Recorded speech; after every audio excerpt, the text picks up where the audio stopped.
तो चुनावी टक्कर जारी है और मुंबई का भिवंडी इलाका मिनी बिहार के नाम से जाना जाता है। वजह है यहाँ पर बड़ी तादाद में बिहार और यूपी से रोजगार की तलाश में आने वाले उत्तर भारतीय रहते हैं। लेकिन ये इलाका आज भी विकास की बाट जोह रहा है और राजनीतिक पार्टियां यहाँ के निवासियों को वोट बैंक से अधिक कुछ नहीं समझती। आइए आपको लेकर चलते हैं महाराष्ट्र के मिनी बिहार में। मुंबई लोकल की पहुंच से दूर का यह पूरा क्षेत्र काम की तलाश में दूसरे राज्यों से आए विस्थापितों से ठस है। हम बात कर रहे हैं भिवंडी की। भिवंडी तक पहुंचने के लिए जो पुल बनाया गया है वह आने वाली फिल्म का ट्रेलर है। एक चाचा है हमारे साथ, वो यूपी में गोरखपुर से हैं। चाचा ये बताइए कि जब आप लोग यहाँ कब से रह रहे हैं? 85-86 से। हम लोग परदेसी हैं, सबको सही कर रहना पड़ता है।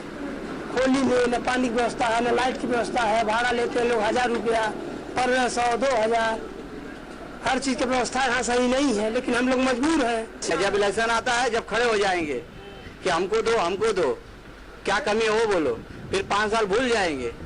भिवंडी में पहुंचकर एक बार ये ऐसा लगता है कि हम किसी राहत शिविर में पहुंच गए हैं। राजनीति समाज सेवा का माध्यम है, यह विचार यहाँ आकर दम तोड़ देता है, क्योंकि इस क्षेत्र में रहने वाले लोगों की हैसियत स्थानीय राजनीति में मोहरे से ज्यादा कुछ भी नहीं है, जो पार्टियों की आपसी शहमात के खेल में किरदार निभाने तक ही सीमित रहते हैं।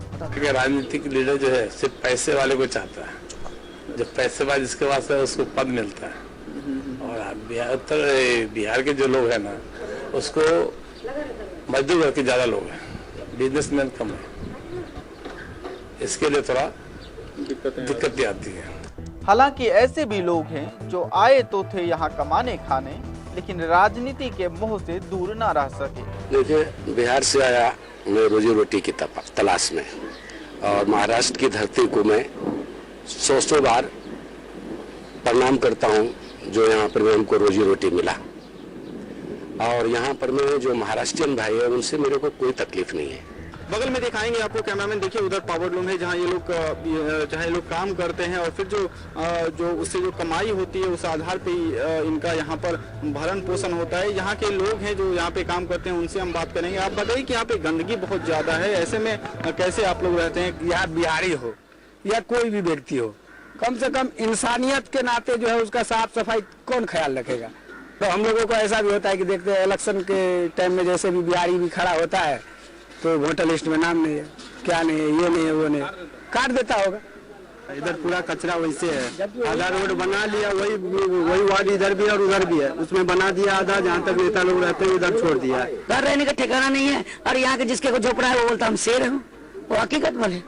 आज तक कोई बिहारी को बोलते हमारे बिहार में कोई काम करा क्या, कुछ काम करके दिया क्या? कोई बोलते आज तक आएगा हाथ जोड़ेगा, हाँ हाँ बहुत अच्छी, अरे काम कर लिए चले गए, फिर वापस नहीं आने को। इस बस्ती में ऐसे भी मेहनत कश हैं जो यहाँ से संन्यास लेना चाहते हैं। अब जो है ना, मन अच्छी तरह से उब गया है, और यही सोच रहा हूँ कि अब अपने ही वतन में, गांव में जा करके जो भी कुछ होगा करेंगे, लेकिन यहाँ से चले जाएंगे।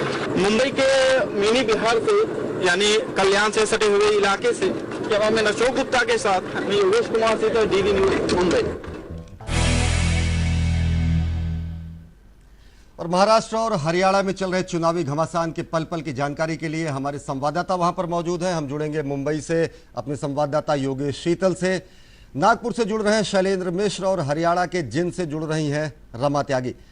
योगेश, आपकी रिपोर्ट हमने देखी भिवंडी का, जिस तरह से आप वहां का मंजर बता रहे हैं, कितना बड़ा मुद्दा है वहां पर उत्तर भारतीयों का, और साथ ही साथ जिस तरह से राजनीतिक दल अपना रुख रखते हैं, विकास की मुख्य धारा में कितने शामिल हैं, कितना उनके लिए वहां पर अस्तित्व का संकट है।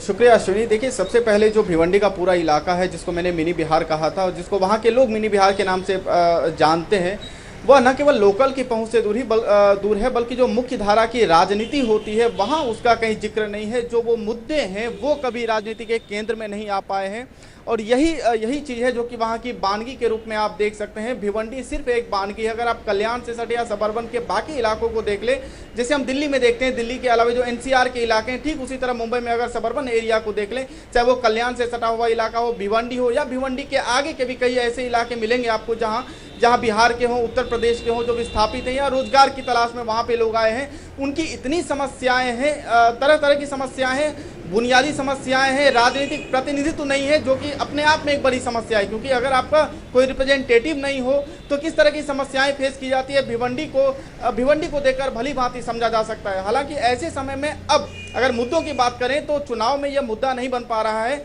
मुद्दा इसलिए नहीं बन पा रहा है क्योंकि जिस तरह से केंद्र का चुनाव हमने देखा विकास के मुद्दे पे लड़ा गया था, तो राज ठाकरे हो या शिवसेना हो या कोई भी पार्टियां हो जो आमतौर पर इस राजनीति के लिए खबर में आती थी, उन्होंने अब एक विकास को मुद्दा लिया है और महाराष्ट्र की राजनीति का जो वर्तमान परिप्रेक्ष्य है उसमें विकास ही मुद्दा है।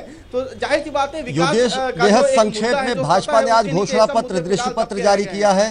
क्या कुछ खास है दृष्टि पत्र में भाजपा के आज जो जारी हुआ?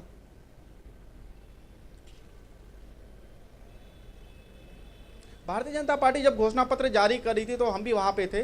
पूरे घोषणा पत्र को अगर आप देखेंगे तो स्पेसिफिक कुछ नहीं किया गया है। जो नॉर्थ इंडियन का इशू है इसको पार्टी ने नहीं किया है। पार्टी ने अलग मुद्दों पे बात की है, विदर्भ के मुद्दे पे बात हुई है, क्योंकि विदर्भ को अलग करने की जो बात हो रही थी पार्टी उससे किनारा कर गई है। इसके अलावा और भी कई मुद्दे हैं, लेकिन नॉर्थ इंडियन का जो मुद्दा है ना भारतीय जनता पार्टी के मैनिफेस्टो में स्पेशली है, ना कांग्रेस के है, ना एनसीपी के, किसी भी पार्टी के मैनिफेस्टो को हमने जो भी पढ़ा है उसमें नॉर्थ इंडियन का इशू नहीं है। अश्विनी जी, योगेश आप हमारे साथ जुड़े रहे, हम अपने संवाददाता शैलेंद्र मिश्र और रमा त्यागी से भी जुड़ेंगे, लेकिन फिलहाल वक्त एक छोटे से ब्रेक का। देखते रहिए डीडी न्यूज।